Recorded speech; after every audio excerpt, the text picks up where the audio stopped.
नमस्कार, मेरा नाम है अमित श्रीवास्तव और आप देख रहे हैं लोकवाणी। आज बात करेंगे ममता बनर्जी की विक्षिप्त मानसिकता पे। जी हाँ, मैं विक्षिप्त शब्द का प्रयोग कर रहा हूं क्योंकि कोई भी मुख्यमंत्री किसी दूसरे मुख्यमंत्री के लिए ऐसे शब्दों का प्रयोग नहीं करेगा जैसा आज ममता बनर्जी ने की है। ममता बनर्जी आज मंच पर थे, योगी आदित्यनाथ को चैलेंज करते हुए कही कि तुम्हें नरसंहार में की याद दिला दूंगी, क्योंकि आज एक मंच में ममता बनर्जी ने उस योगी आदित्यनाथ को चैलेंज किया कि तुम्हें नानूर याद है, वह नानूर जो 2000 में चर्चा में आया था, क्योंकि टीएमसी के तकरीबन 20 लोगों को, जो दलित थे, जो आदिवासी थे, उनकी हत्या कर दी गई थी और आरोप लगा था सीपीएम की तात्कालिक सरकार पे।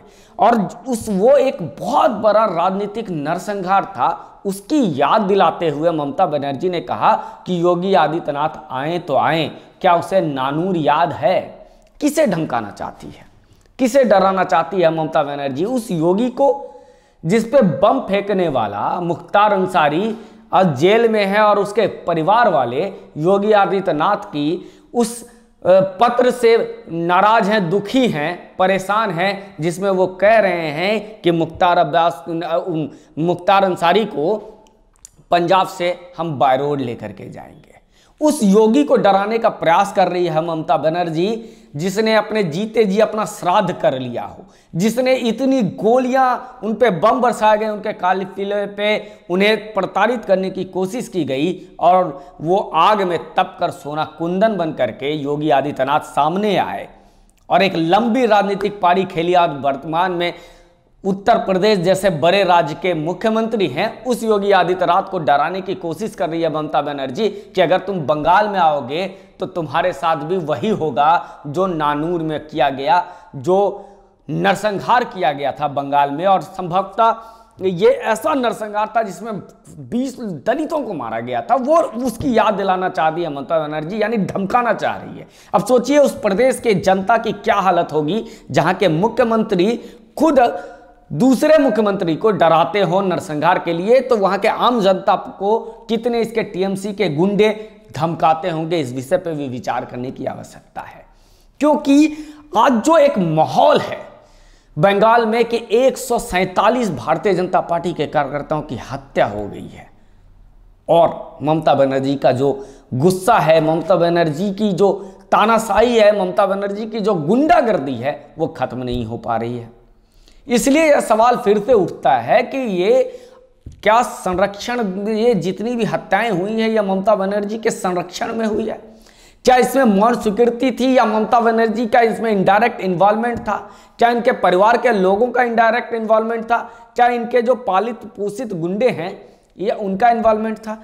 अगर मुख्यमंत्री मंच से खुद कह रही हो तो सोचिए कि ग्रामीण क्षेत्रों में जहां पर पुलिस नहीं होते हैं, जहां पे सिर्फ टीएमसी के लोग होते हैं, वहां पे कैसे जीना हाल होता होगा, कितना बेहाल होता होगा बंगाल में हिंदुओं का।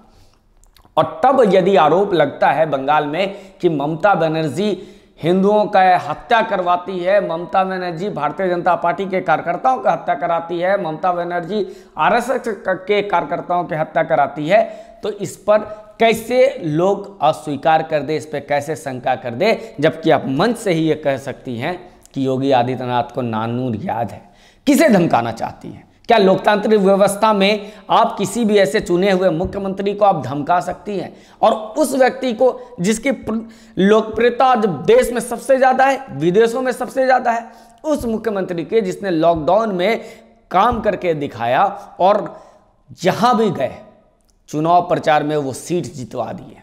योगी आदित्यनाथ जिसे भारत के प्रधानमंत्री के रूप में देखा जा रहा है, उसे ममता बनर्जी डराना चाहती है, धमकाना चाहती है, तो फिर प्रश्न आता है कि बंगाल में लोकतंत्र की स्थिति कैसी है, बंगाल में चुनाव कैसे होंगे। और मुझे लग रहा है कि जितना विश्लेषण मैंने किया है राजनीति का, ममता बनर्जी उसी रास्ते पे जा रही है जो रास्ता सीपीएम का हुआ करता था।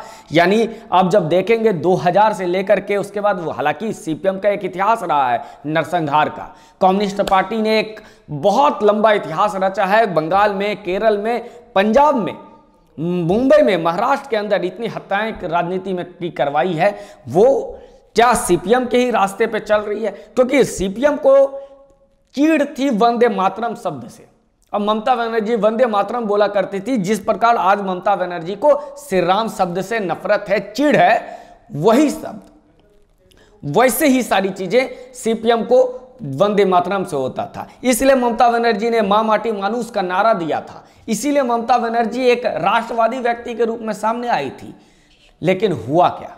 मुझे लगता है कि करेले पे नीम चढ़ गया और पहले जो एक वैचारिक रूप से हत्याएं हुआ करती थी, अब खुलेआम गुंडागर्दी करके हत्या होने लगी। अब तोलेबाजी की सरकार बना करके छोड़ दी ममता बनर्जी और उनके भतीजे ने। इतनी राजनीतिक हत्याएं और खुलेआम अगर धमकी दे रही हैं तो समझिए कि बंगाल का चुनाव कैसा होगा।